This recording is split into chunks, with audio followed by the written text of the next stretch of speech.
યાર, ઘણા દિવસથી એક વાત મને તને કહેવી હતી. ખબર નહીં આ વાત તારા માટે કેવો વળાંક લાવશે, પણ આજે નહીં કહીશ તો ખબર નહીં કદાચ પછી ક્યારે કહીશ.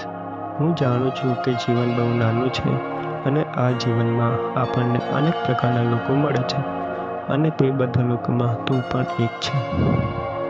તારી સારી આદતો તો મને ગમે જ છે, પણ તારી ખરાબ આદતો પણ મને ગમે છે. કદાચ આ બધું ત્યારે થાય છે જ્યારે પ્રેમ થાય છે. હા, તે સાચું સાંભળ્યું.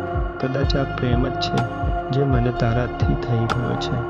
મેં ઘણો પોતાને સમજાવવાનો પ્રયત્ન કર્યો કે કદાચ આ મારું પ્રેમ નથી, માત્ર આકર્ષણ છે. પણ ના, હું ખોટો હતો. જો આ ફક્ત આકર્ષણ હોત તો જ્યારે તું મારી સાથે હોવ ત્યારે હૃદય જોર જોરથી ધડકતું ના હોત. જો આ ફક્ત આકર્ષણ હોત તો તારા માત્ર એક મેસેજથી મને ખુશી મળતી ન હોત.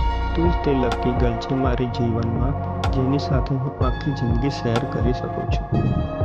મને ખબર નથી કે આ બધું જાણીને તને કેવું લાગશે, કે તું મારા વિશે શું વિચારીશ, તે પણ ખબર નથી.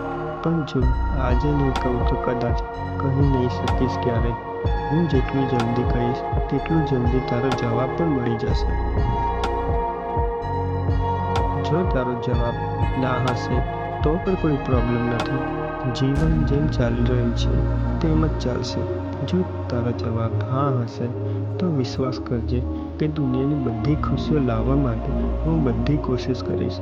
હું તને એટલું ખુશ રાખીશ કે તને ખબર પણ નહીં પડે કે તું છેલ્લે ક્યારે દુઃખી થઈ હોઈશ. યાર, તું છે જ એટલી સારી કે મને બસ તને જોવાનું મન થાય છે. પણ હું એક સારો માણસ પણ છું. તારો જવાબ સાંભળ્યા વગર હું કંઈ કરીશ નહીં કે નહીં તને કંઈ તકલીફ આપીશ. માત્ર તારો મારી જિંદગીમાં આવવું મારા માટે એક ભૂતકાળ બનીને રહેશે અને હું તારા સાથે ભવિષ્ય જોવા માંગુ છું. શું તું મારો હાથ પકડીને જિંદગી વિતાવવા તૈયાર છે?